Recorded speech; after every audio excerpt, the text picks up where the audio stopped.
നമ്മുടെ ഇന്നത്തെ കറി ഒരു മീനില്ലാത്ത മീൻ കറിയാണ്. വഴുതനങ്ങ ഉപയോഗിച്ച് നമ്മൾ ഉണ്ടാക്കുന്ന മീൻ കറിയുടെ അതേ ടേസ്റ്റ് ഉള്ളൊരു കറിയാണിത്. അപ്പോൾ ഈ ഒരു സമയത്ത് നമുക്കിപ്പോൾ നോമ്പ് തീരാറായ സമയമാണ്. അപ്പോൾ എല്ലാവർക്കും ഈ ഒരു വീക്കിൽ കംപ്ലീറ്റ് വെജിറ്റേറിയൻ ഫുഡ് ആയിരിക്കണമല്ലോ, കംപ്ലീറ്റ് വെജ് കറികളാണ് നമ്മൾ കഴിക്കുക. അപ്പോൾ വഴുതനങ്ങ ഉപയോഗിച്ച് തേങ്ങാപ്പാലൊക്കെ ഒഴിച്ച് മീൻ കറി കഴിക്കുന്നതിന് പകരമായിട്ട്, എന്ന് വെച്ചാൽ മീൻ വാങ്ങിക്കാൻ പറ്റിയില്ല, അല്ലെങ്കിൽ മീൻ കറി കഴിക്കാൻ പറ്റില്ല, മീനില്ലാതെ ചോറ് കഴിക്കാൻ പറ്റില്ല എന്ന ബുദ്ധിമുട്ടൊക്കെ ഉള്ള എല്ലാവർക്കും കഴിക്കാൻ പറ്റിയ ഒരു അടിപൊളി കറിയാണ്. അപ്പോൾ നിങ്ങളെല്ലാവരും എന്തായാലും ഇതുപോലെ തന്നെ ഒന്ന് ഉണ്ടാക്കി നോക്കാം. പിന്നെ പുളി ഓവറായി പോയിട്ടുണ്ടെങ്കിൽ വഴുതനങ്ങ കറിക്ക് ടേസ്റ്റ് ഉണ്ടാവില്ല. പുളി മീഡിയം പുളിയായിരിക്കണം. അതുപോലെ തന്നെ ഇതിലേക്ക് ഉലുവപ്പൊടി ചേർക്കരുത് കേട്ടോ. ഉലുവ നമ്മൾ വറവ് ചേർക്കുന്നുണ്ട്, അപ്പോൾ ഉലുവ പൊടിയും കൂടി ചേർത്തിട്ടുണ്ടെങ്കിൽ കയ്പായി പോകും. അത് മാത്രമേ നമ്മൾ ശ്രദ്ധിക്കാനുള്ള ഒരു കാര്യമുള്ളൂ. അപ്പോൾ നമ്മുടെ വഴുതനങ്ങ കറി എങ്ങനെയാണ് റെഡിയാക്കുന്നതെന്ന് നമുക്ക് നോക്കാം. അപ്പോൾ നമുക്ക് നമ്മുടെ വഴുതനങ്ങ കറിക്ക് ആവശ്യമായിട്ടുള്ള ഇൻഗ്രീഡിയൻസ് നോക്കാം. ഞാനിപ്പോൾ ഇതുപോലെയുള്ള 2 വഴുതനങ്ങയാണ് കറി ഉണ്ടാക്കാൻ എടുത്തിട്ടുള്ളത്. ഇതിലേക്കായിട്ട് ഒരു സവോള, ഒരു 3 അല്ലി വെളുത്തുള്ളി, 10 ഉള്ളി, പിന്നെ 2 പീസ് കുടംപുളി എടുത്തിട്ടുണ്ട്, 3 പച്ചമുളക്, കുറച്ച് കറിവേപ്പില. അപ്പോൾ വഴുതനങ്ങ ഇതുപോലെ നീളത്തിൽ കട്ട് ചെയ്ത് വെള്ളത്തിലേക്ക് ഇട്ടിട്ടുണ്ട്. ഇത്രയും വലിപ്പമുള്ള പീസുകളായിട്ടാണ് കട്ട് ചെയ്തിട്ടുള്ളത്. എന്താണെന്ന് വെച്ചാൽ നമ്മൾ കറി ഉണ്ടാക്കുമ്പോൾ വഴുതനങ്ങ കുക്കായിട്ട് ഉടഞ്ഞു പോവാതിരിക്കാനാണ് ഇത്രയും വലിപ്പമുള്ള പീസുകളായിട്ട് കട്ട് ചെയ്തിട്ടുള്ളത്. ഇതിലേക്ക് നമുക്ക് കുറച്ച് ഇൻഗ്രീഡിയൻസ് ചേർത്തൊന്ന് മാരിനേറ്റ് ചെയ്ത് 10 മിനിറ്റ് വെക്കണം. അപ്പോൾ ഞാൻ ഈ വെള്ളം ഒന്ന് കളഞ്ഞെടുക്കട്ടെ. വഴുതനങ്ങയിലേക്ക് നമുക്ക് 1/2 ടീസ്പൂൺ മഞ്ഞൾപ്പൊടി, 1/2 ടീസ്പൂൺ കാശ്മീരി ചില്ലി പൗഡർ, ആവശ്യത്തിന് ഉപ്പ്, ഇത്രയും ചേർത്തൊന്ന് മിക്സ് ചെയ്ത് വയ്ക്കാം. വെള്ളം ചേർക്കേണ്ട, നമ്മൾ വഴുതനങ്ങയുടെ ആ ഒരു നനവിൽ ഇത് മിക്സായി വന്നോളും. എന്താണെന്ന് വെച്ചാൽ നമ്മൾ ഇത്രയും സമയം വഴുതനങ്ങ വെള്ളത്തിലിട്ട് വെച്ചിരിക്കുകയായിരുന്നു കട്ട് ചെയ്തിട്ട്. അപ്പോൾ ആ ചെറിയ നനവുണ്ട് വഴുതനങ്ങയ്ക്ക്.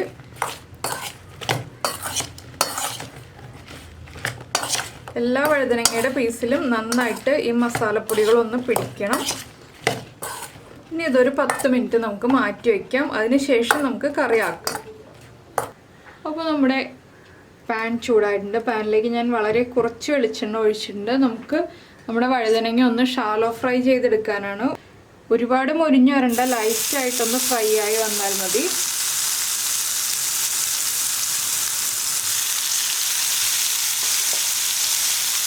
ഇത് നമ്മൾ ഗ്രേവിയിലേക്ക് ഇട്ട് കുക്ക് ചെയ്യുന്നതാണല്ലോ, അതുകൊണ്ടാണ് ലൈറ്റായിട്ട് മൊരിഞ്ഞാൽ മതി എന്ന് പറഞ്ഞത്.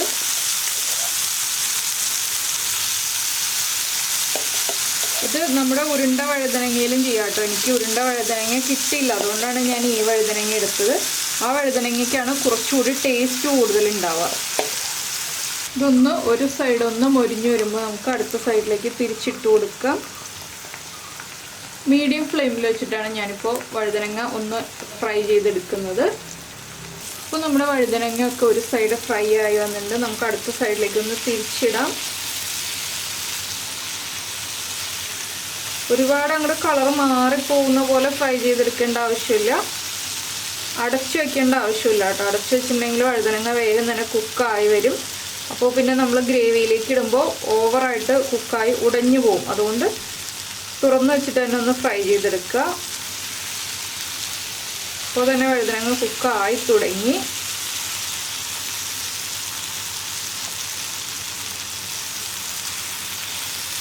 ഈ സൈഡും കൂടി ഒന്നായി വരട്ടെ.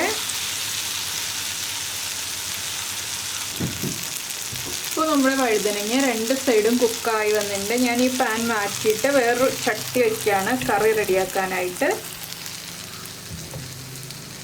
ചട്ടി ഒന്ന് ചൂടായി വരട്ടെ. അപ്പോൾ നമ്മുടെ ചട്ടിയിൽ വെളിച്ചെണ്ണ ഒഴിച്ചിട്ട് വെളിച്ചെണ്ണ ചൂടായി വന്നിട്ടുണ്ട്. ഞാൻ ഇതിലേക്കൊരു 8-10 ഉലുവ ചേർക്കുകയാണ്. ഉലുവ ഒന്ന് ചൂടായി വരട്ടെ. ഉലുവ നന്നായി ചൂടായി ഉലുവയുടെ കളറൊക്കെ ഒന്ന് മാറി തുടങ്ങുമ്പോൾ നമുക്കിതിലേക്ക് നമ്മൾ കട്ട് ചെയ്ത് വെച്ചിരിക്കുന്ന ഇഞ്ചി, വെളുത്തുള്ളി, ഉള്ളി, അതുപോലെ തന്നെ പച്ചമുളക്, ഇത്രയും ചേർത്ത് ഒന്ന് ഇളക്കി കൊടുക്കാം. ഉള്ളി, ചെറിയ ഉള്ളിയൊന്നും ഞാൻ നീളത്തിൽ കട്ട് ചെയ്തിട്ടില്ല, വലിയ ഉള്ളി മാത്രമേ നീളത്തിലൊന്ന് 2ആയിട്ടോ 3ആയിട്ടൊക്കെ ഒന്ന് കട്ട് ചെയ്തെടുത്തിട്ടുള്ളൂ. ഇതിലേക്ക് നമുക്ക് നമ്മൾ കട്ട് ചെയ്ത് വെച്ചിരിക്കുന്ന സവോളയും കൂടി ചേർക്കാം. ഇനി സവോള ഒന്ന് ട്രാൻസ്പെറൻ്റ് ആയി വരുന്നത് വരെ ഒന്ന് ഇളക്കി കൊടുക്കുക.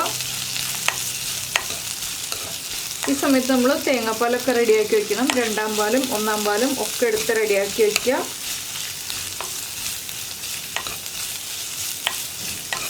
സവോളയിലേക്ക് കുറച്ച് ഉപ്പ് ചേർക്കാം.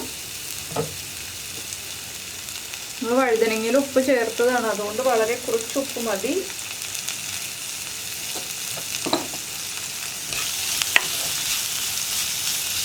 ഈ സവോള ട്രാൻസ്പെറൻ്റായി വന്നതിന് ശേഷം നമുക്ക് ബാക്കിയുള്ള ഇൻഗ്രീഡിയൻസ് ആഡ് ചെയ്യാം. ഇപ്പോൾ നമ്മുടെ സവോളയൊക്കെ ഒന്ന് കളർ ചേഞ്ച് ആയി തുടങ്ങിയിട്ടുണ്ട്. ഇതിലേക്ക് നമുക്കൊരു 1/4 ടീസ്പൂൺ മഞ്ഞൾപ്പൊടി, 1 ടീസ്പൂൺ മല്ലിപ്പൊടി, 1/2 ടീസ്പൂൺ കാശ്മീരി ചില്ലി പൗഡർ ഇത്രയും ചേർക്കാം.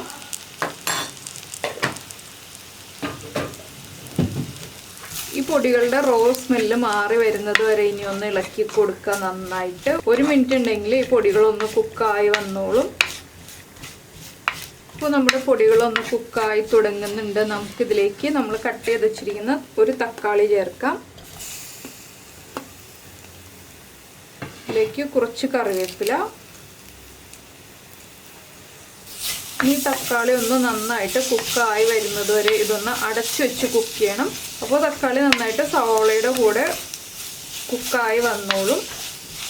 ഇടയ്ക്കിടയ്ക്കൊന്ന് ഇളക്കി കൊടുക്കണം. ഫ്ലെയിം കുറച്ച് വയ്ക്കുക.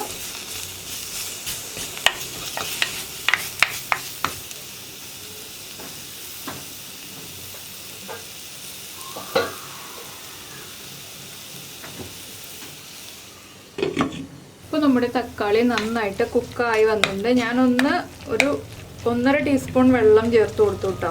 അതിന് ശേഷമാണ് ഇതുപോലെ ഉടച്ചെടുത്തത്. ഇത്രയും സമയം അടച്ചു വെച്ചിരിക്കുകയായിരുന്നു. ഒരു 2 മിനിറ്റ് അടച്ചു വെച്ചിട്ടാണ് 1.5 ടീസ്പൂൺ വെള്ളം ചേർത്ത് കൊടുത്തത്. അതിനുശേഷം ഇതുപോലെ നന്നായിട്ട് ഇളക്കി മിക്സ് ചെയ്തൊന്ന് ഉടച്ചെടുത്തു. ഇതിലേക്ക് നമുക്ക് നമ്മളെടുത്ത് വെച്ചിരിക്കുന്ന കുടംപുളി ചേർക്കാം. നമ്മുടെ ടേസ്റ്റിനനുസരിച്ച് പുളി ചേർക്കുക. ഒരുപാട് പുളിയായി പോകരുത്.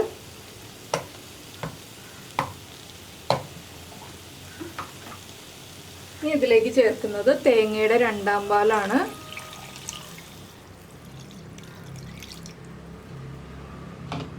നമുക്ക് എത്രത്തോളം ഗ്രേവി വേണം എന്നുള്ളതനുസരിച്ച് തേങ്ങാപ്പാൽ ആഡ് ചെയ്യാം. അപ്പോൾ അതൊന്ന് തിളച്ച് ഒന്ന് കുറുകി വരട്ടെ. അതിനുശേഷം നമുക്ക് വഴുതനങ്ങ ചേർക്കാം.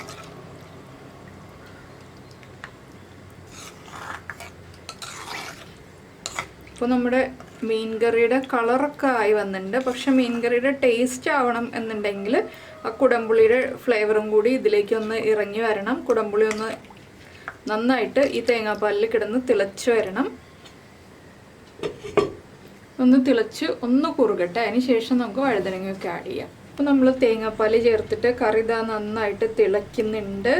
അപ്പോൾ ഞാൻ ഒരുപാട് ലൂസായിട്ടുള്ള ഗ്രേവി ആയിട്ടല്ല കേട്ടോ ചെയ്യുന്നത്. അതുകൊണ്ട് ഇതിലേക്ക് വഴുതനങ്ങ ചേർക്കുകയാണ്. വഴുതനങ്ങ ഒന്ന് കുക്കായി വരുമ്പോൾ നമുക്ക് 1ാം പാലും ചേർക്കാം. ഈ വഴുതനങ്ങയും കൂടി ചേർന്ന് ഒന്നുകൂടി ഒന്ന് തിളച്ച് വഴുതനങ്ങ ഒന്ന് കുക്കായി തുടങ്ങട്ടെ. വഴുതനങ്ങ ഒന്ന് തിളച്ച് വരുമ്പോൾ ഉപ്പ് ചെക്ക് ചെയ്യുക. എന്താണെന്ന് വെച്ചാൽ നമ്മൾ വഴുതനങ്ങയ്ക്ക് ഉപ്പ് ചേർത്തിട്ടുണ്ട്. അപ്പോൾ തിളച്ച് കഴിയുമ്പോൾ ആ ഉപ്പും കൂടി ഗ്രേവിയിലേക്ക് ഇറങ്ങിക്കോളും. അതിനുശേഷം ഉപ്പ് ചെക്ക് ചെയ്തിട്ട് ഉപ്പ് ആവശ്യമാണെങ്കിൽ ചേർത്ത് കൊടുക്കാം. എരിവ് കുറവാണെങ്കിൽ 1-2 പച്ചമുളക് സ്പ്ലിറ്റ് ചെയ്ത് ചേർക്കാം. ഒന്ന് തിളച്ച് കറി ഒന്ന് പാകമായി വരട്ടെ. നമുക്ക് അടച്ചു വെച്ച് കുക്ക് ചെയ്യാം. ഇപ്പോൾ നമ്മുടെ വഴുതനങ്ങ കറി തിളയ്ക്കാൻ തുടങ്ങിയിട്ട് ഒരു 4 മിനിറ്റ് ആയി. ഞാനിനി ഇതിലേക്ക് തേങ്ങയുടെ 1ാം പാല് ചേർക്കാൻ പോവുകയാണ്. വഴുതനങ്ങയൊക്കെ കുക്കായിട്ടുണ്ട്. ഓവറായിട്ട് കുക്കായിട്ടുണ്ടെങ്കിൽ ഉടഞ്ഞു പോകുമെന്ന് പറഞ്ഞല്ലോ. അതുകൊണ്ടാണ് ഇത്രയും കുക്ക് ചെയ്തെടുക്കുന്നത്. ഉപ്പൊക്കെ ചെക്ക് ചെയ്തു. ഉപ്പ് കറക്റ്റാണ്. പുളിയും ആവശ്യത്തിനേ ഉള്ളൂ. ഓവറായിട്ട് പുളിയുമില്ല. തക്കാളിയുടെ പുളിയും ഉടംപുളിയുടെ പുളിയും എല്ലാം ചേർന്ന് വരുമ്പോൾ പാകത്തിന് പുളിയുള്ളൂ കേട്ടോ. ഇനിയിപ്പോൾ നമുക്ക് തേങ്ങയുടെ 1ാം പാല് ചേർക്കാം. ഫ്ലെയിം കുറച്ച് വയ്ക്കുക.